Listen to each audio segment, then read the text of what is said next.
Hey everybody, this is Rustin with Metalholic and the Examiner. With us today, the godfather of red dirt metal himself, Big Dad Ritch. How you doing, brother?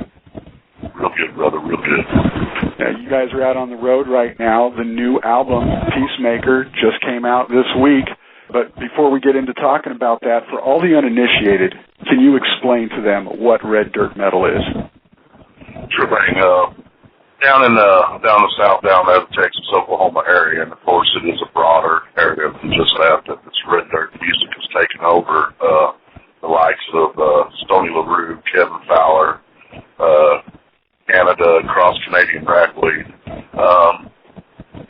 All them boys have created a great sound with that red dirt. It's just good old storytelling, outlaw music, and we've had the luxury of playing with a lot of those great country bands, of course, Cross Canadian Ragweed and Johnny Cooper. And whenever we were playing with those guys, they just started calling us red dirt metal and putting us on their festivals, and we'd be the only rock or metal act on the festival. Just treating us real good, and then, they dubbed us red dirt metal, and, those guys are so proud and prideful to be red dirt, and it's to us, it's like a badge of merit. We wear that red dirt metal badge of honor for dang sure. Now, Peacemaker is the band's third album, and while the THC sound is well defined, to me it seems like this album really has set that signature THC sound in stone. Yeah, the band is pretty well branded. That's exactly right. We've known where we were going. Since the first album, we knew our direction before we struck a chord. We had discussed what we wanted to do with our music and where we thought the state of music today was, and we just didn't want it to be that way. We wanted to change the ugly face of radio if we could. We could get the masses to take on to this kind of music and get some good, real homegrown music, so to speak, out there that has a whole lot of realism in it, and I think that was our approach to it. And with the first two albums, you're growing. The first album, you're trying to figure everything out, and you're growing, and then the second album, you're just trying to pretty much, do what you did before, just try to, give a little more. But with this album, having already defined who we were, I guess, being the labels carved, I guess, since we were already carved in stone there, we decided this time that, we had set up some bob wires for us, some boundaries, and we decided to go ahead and cut those bob wires down and just make this a full open range album here. So, in doing that, I feel like in places where, we might show you a little piece of our heart, we let you see a little deeper into the heart, and places where we might have been taking you to a dark place, we just didn't take you to a dark room, we took you to a dark cave, so to speak. And I think that the main thing about this album is that we didn't want to have any boundaries at all. We wanted to make sure that we expanded and approached it in a way that it would be larger than the first two albums. And I think that when I listen to the tracks, I really do hear that it's a bigger piece. And it really does sort of expand those boundaries for you guys. We'll talk about that in a minute. But some of what's helped expand that, there's some new blood in the band, Wes Wallace and, of course, Timmy Braun on drums. How did their presence impact the songwriting and the overall feel of this album? Well, Timmy, I think that's one of the main reasons that this album is also where it's at, because Timmy's probably one of the best drummers I've ever had the luxury of taking the stage or writing music with, and he's a great guy. He's to be around, which makes life so much easier in every capacity, on the road, in the studio. It's just, it's a pleasure having him around all the time, and I think he does just bring so much more to it, and I think that the drums on the first two albums were powerful and had mass effects, but I think the drums on this album there's just so much more to them, That's why we call Timmy the Hitman, because he will take you out. And Wes and me have been playing around writing songs for a couple of years, and he was in a country band, and I told him, I said, man, you ought to come play with me. He's like, oh, man, I'm making really good money. And so it took me a little bit of talking him into it, and finally he came on board, and I think that it's just the feel that Wes gets out of his guitar. He's really in touch, really in tune with his guitar, and we may fight over exactly what has to happen, in a song, me and Wes,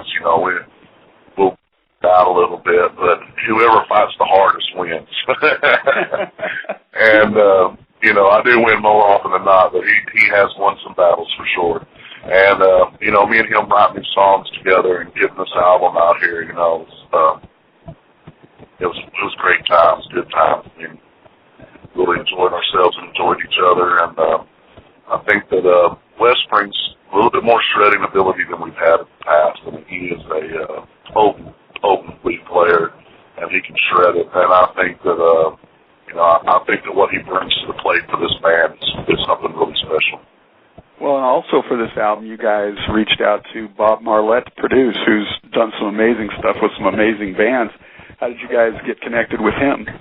Well, my manager is Derek Schulman, and Derek Schulman is handling Sebastian Bach, and Sebastian had just done an album with Bob Marlette.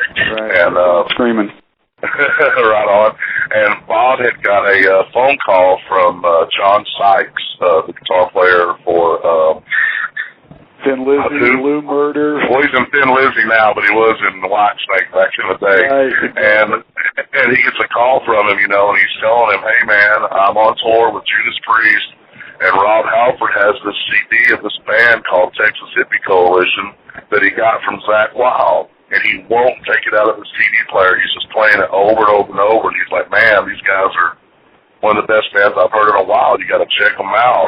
And then John Five, who was in Rob Zombie, and Bob was preparing to record the Rob Zombie album. John Five come over and had the CD and was like, dude, you got to listen to these guys. You know, was telling Bob that Rob Zombie turned him onto it, and Rob really dug us. And Bob was like, dang, man, these guys are coming from nowhere, and all these big rock stars are digging on them, you know.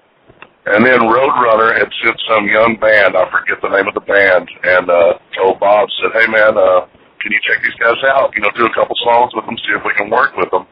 And he brought them in there, and he said, all right, guys, I haven't heard any of your music. I don't know anything about you, and I just want to know if there's any band out there that you could sound like, who would you want to be? And they said, Texas Hippie Coalition. And he said, oh, my goodness. So he told me that he called his wife and told his wife to bring the computer in there. And he said, pull this band up, Texas Hippie Coalition. She said, man, having worked with Leonard Skinner in the past, whenever your picture popped up and I see that imposing figure, that big old cowboy hat, I was like, that dude's a badass.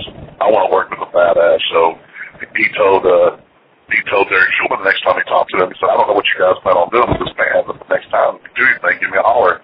And sure enough, Derek Schulman gave him a holler. So what do you feel it brought to the album? You know, Bob was big time on the arrangements and a great help with composition.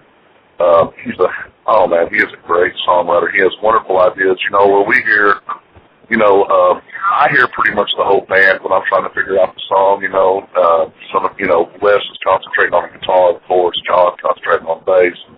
Jimmy concentrating on drums. You know, I kind of hear everything, but Bob hears everything. He already knows where the song's going, you know, what's going to happen next and stuff. And he just really helped us get all the stuff that we have that might have just been a little scattered out, a little out of place. He just kind of helped us make sure that everything was in a nice, neat package, you know. And he likes to have a nice little format, you know. And I think that because we write such unformatted songs that, you know, I think we might have upset Bob a little bit here and there. But you know, he told us for sure this is not a cookie sheet band, and there was no way that we would allow anybody to make us a cookie sheet band. And he told us, you know, he's not going to fight with us, and he appreciates that about us. And you know, he just helped us make, you know, an album that I'm so proud of, man. I mean, all my buddies back in Texas, you know, they're just like freaking out on it. You know, they love it. They think it's great, and the reception that we're getting nationwide right now is awesome, and having the album come out worldwide in September, you know, and we're already getting big, you know, a lot of great response in Europe. So, you know, I can't tell you how happy I am that Bob was a part of this, and I think that me and him will be friends for a long, long time. Now, it's hard to imagine Big Dad Ritch as little boy Ritch, but growing up, was there an album or a moment, sort of a light bulb moment for you when you knew music was your path? You know, I'm sure that my parents knew that music was my path from the very beginning. at the age of 3, I used to pull the speakers out and aim them at each other and lay down between them, you know. And, you know, when I was growing up, you know, my dad was listening to, you know, I think I remember like some of my first albums were Cat Stevens and B.W. Stevens and like Steve Miller and ZZ Top, you know, Bob Seger. And I think there was some Jimmy Buffett in there, you know, but those were like the 6 or 7 records that I had that I just played over and over and over. And then as I got a little older, you know, I used to run around the house and act like a professional wrestler. And I would put on Nazareth, Hair of the Dog, and that was my entrance song. And I'd come in there beating up on everybody, you know, and it was just a great time. But later on in life, man, I've seen Johnny Cash and just his approach, the way he talks between songs, and I could see how the fans were just reacting to every word. And when he sang, how, you know, at that time I didn't feel like that there was a lot of people that were writing songs that let you into the singer's soul. You know, there's a lot of boastering from singers, you know, like rappers, how badass they are, how cool they are, how much money they got, and Johnny Cash was concentrating more on the darkness of the soul and the blood that pumps the heart, you know, and that just really drew me in. And when you talk about our influences, you know, our influences range from Johnny Cash, Waylon, and Willie, you know, to the southern rock of Leonard Skinner and ZZ Top, which I grew up on. You know, southern rock was my life. I mean, I was jamming Molly Hatchet, 38 Special. You know, we get a little deeper into the records here, you know, and then later on in life, you know, of course, I found Motley Crue and Cinderella, you know, and that's where you kind of get the party atmosphere for this band, kind of comes from that era.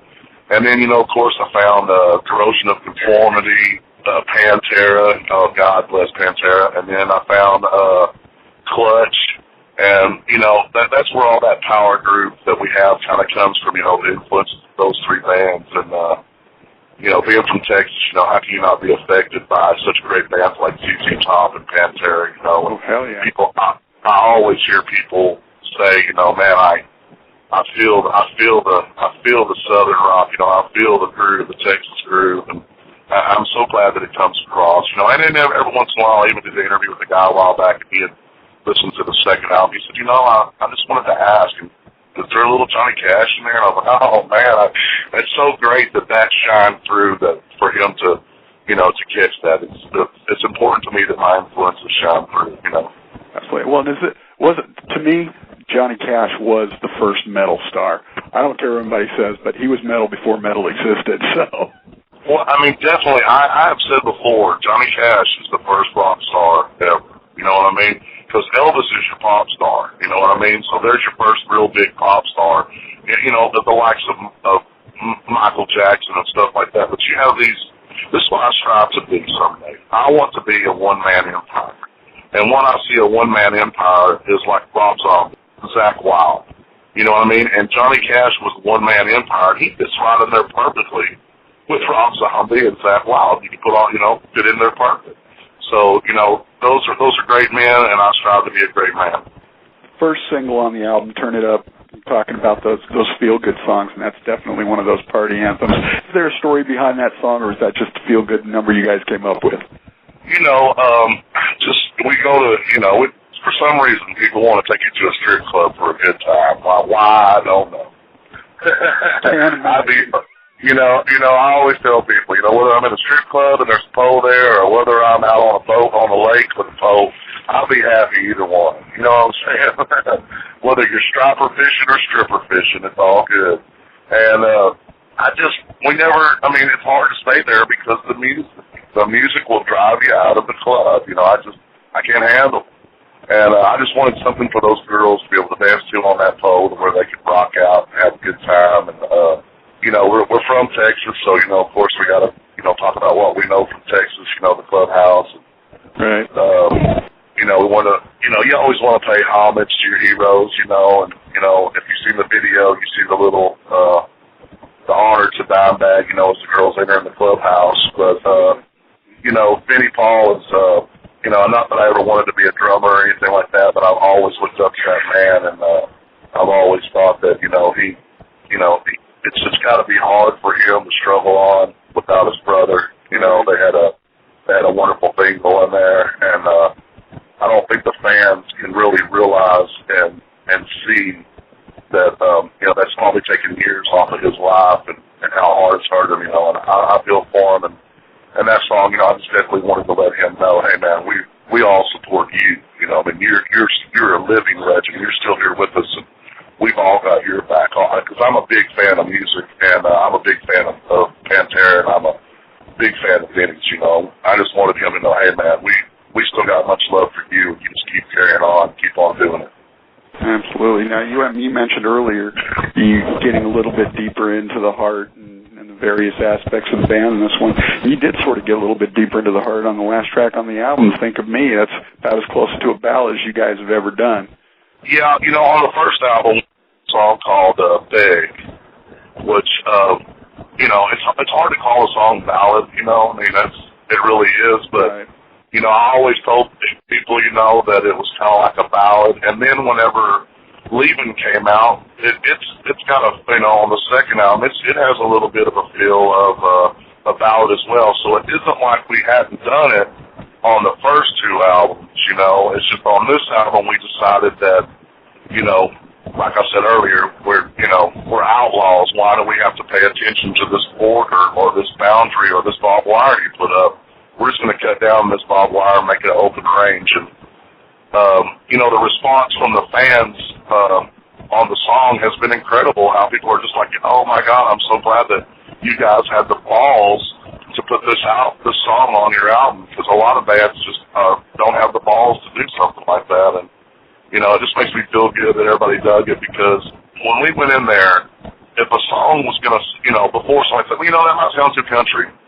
Well, that might be too heavy, and we discussed, and it's like, I don't know about this song, it might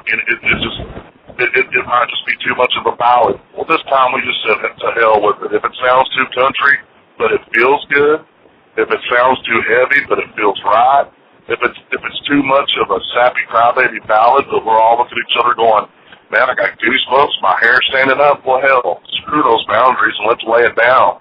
Let's get it laid on the track, and, let's put it out there. It's what we're feeling. It's where we're at right now. Why not express it in the best way we know how? Well, that's what music, and especially rock and roll, is about emotion and moving people. And if it does it, that's what it's, you got to do. Right on. Now, speaking of which, you guys are getting ready to go out with some of your heroes, Skinnerd, on a short tour with Shooter Jennings, no less. You're going to be going Pacific Northwest with some of that, getting to some areas you haven't really been to much before, if at all. Yeah, we've been up in Washington State there. We've been there a couple times. We pissed off and mad about it. Was number one up there, so we had to go up there and service that area. And then whenever we released Dag, the second single off of Rollin', it went to number one up there, so we had to go up there and service that area. And as a young child, my dad, at the age of 3, my dad moved me to Washington State, and I lived up in Washington State on Lake Chelan for about 4 or 5 years. And so Washington that's where the hippie in Texas Hippie Coalition comes from, Cause, my dad had long hair, worked in an apple orchard, as a little kid, you see me running around. So often I had to beat somebody up because they called me a little girl, I was a little redheaded boy with hair down to my ass. And I know it's hard for y'all to believe, but actually I was little at one time. And, I love and I cherish my moments that I had in Washington State growing up, and I love going back up there. But to be able to take the stage with Leonard Skinnerd, who, golly, we're influenced by him. That we're big fans of theirs. And, actually what happened was I was just looking to see what Leonard Skinnerd was doing, because I wanted to go see them play. I was going to go see a show. I'd taken my 2 boys to see them a while back, and I was just like, well, I just want to see them. And I got on and I started looking at it, and I seen where they were tracked, so I called up my agent, and I said, hey, man, I want to see Leonard Skinnerd. And if I could get a show with Leonard Skinnerd and get paid at the same time and then be able to check out Leonard Skinnerd, that would be awesome. And somehow we all worked together, and we got it pulled off, and we got some shows with them, and totally psyched, so looking forward to it, and then Shooter Jennings on the bill, the son of Cocaine Cowboy. How great is that, man? And, with us on there, I mean, that should be like the Southern Uprising tour right there or something.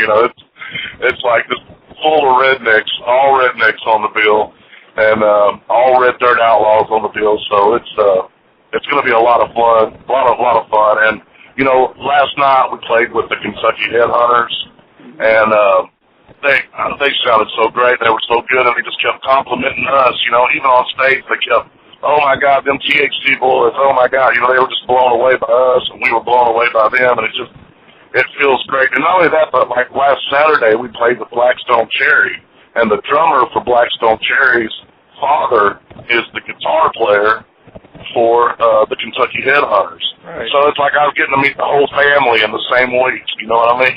So it was great, man, and like I said, I'm a big fan of music, I love both those bands, Blackstone Cherry and the Kentucky Headhunters. I'm just a big fan of music, and it's just an honor and a pleasure to get to take the stage with such great names, like that. To be able to take the stage with Shooter Jennings is freaking awesome. I caught Shooter about 2 or 3 years ago and got to meet his wife and get on his tour bus and hang with him for a little bit. Very cool. And now to be able to bump into him and take the stage with him is going to be extra special. And then you got the Godfathers of Southern Rock there, and the Godfather of Red Dirt Metal just to take the stage with them. It's just talking about it's got my heart beating a little faster. Well, and I'm thrilled that you guys, because I only recently moved to Boise, Idaho, and we don't get near enough stuff coming through here. And I don't know that you guys have ever been here before, but it's certainly the first time I know, and you'll be here since I've been here. So I'm looking forward to it, getting to see you guys live. Yes, that will be our first time in that market, and what a great way to make an entrance with those two big old guns on our side. Hell yeah. Now, you're a diehard American. What's going on in this country these last several years has got to get under your skin. What are your thoughts on the current state of our nation? Man, it's really got me pissed off and mad about it. I don't understand how the regular man, the hard workers out here, if we get into a bind, there's no bailout. There's no way out for us. There's no hand down to grab a hold of us and pick us up. But, if you're a humongous company or you're just larger than life, and if you fail, the nation fails, which I don't see it that way. I don't see if a company goes under, no matter how large it is, even if it was Coca-Cola, I just don't see how that destroys every home in America. And every home in America is being destroyed by saving these companies that, they made mistakes. And Wall Street has, I think Wall Street's getting away with murder, and it's upsetting and disappointing. And I try not to talk about politics for the very reason that I might have a heart attack. I don't blame you, but I can agree with you completely. So before we get out, I would love to run for some kind of office, and just take it over. And first thing I do is put cigarettes on like the highest scale of price, and then take marijuana packages and cigarettes and sell it, and just make a lot of money. So, I guarantee you, we legalize marijuana, put it in a cigarette form, we'll have this nation out of debt in about 5 years. Well, let's say 4 years and 20 days. Exactly. But before we get out of here, got a couple more quick questions for you.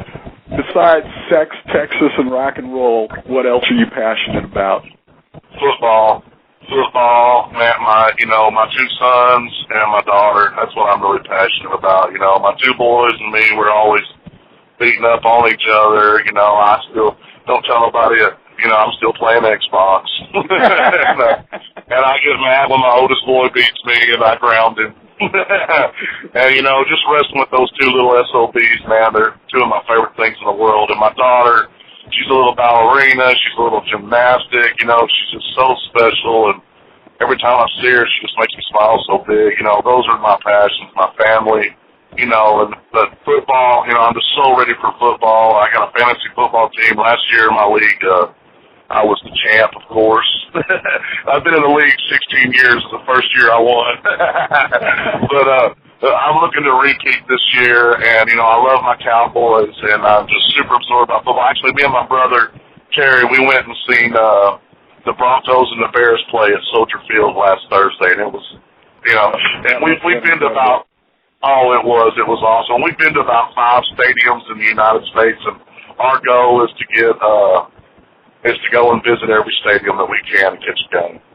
Well, I got to admit, my team is a Steelers, so your team has broken my heart a couple of times. But I want to tell you something. Your team has broken my heart. I hate the Redskins probably more than anybody, but the Steelers are a close second. But I still got much love for you. So, speaking of much love, you mentioned it earlier. We were talking about Vinny and Dimebag and even Zach and everything. I'm sure you've heard the rumors circulating around, the buzz about potential Pantera reunion with Zach stepping in for Dime.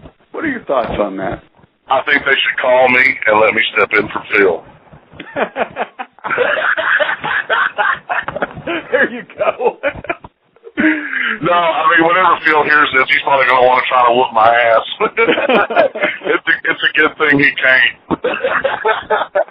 No, if that's something that Vinny wanted to do, I think that's awesome. And, I did have the pleasure of playing with Kill Devil Hill a while back, and Rex is just still awesome on bass. He had great stage presence. He's a killer dude, and Vinny doing what he's doing with Hell Yeah. I'm sure that, the other guys having their side project, Mudvayne, and during the downtime, it would give Vinny something to do, but I think that it would have to be something really big, and a super package would have to be put together, and it would have to be something monstrous. And if it did happen, I think that the Pantera fans would come out in herds. And I think that if it does happen, Zach is the only guitar player that he can be, just because of his kindred relationship with Dimebag. I think that he's the only man for that job. Big Dad Ritch, the godfather of Red Dirt Metal, Texas Hippie Coalition, the new album, Peacemaker. Phenomenal album. You probably already read my review, so you know what I think of it. Right on, brother. Thank you very, very much.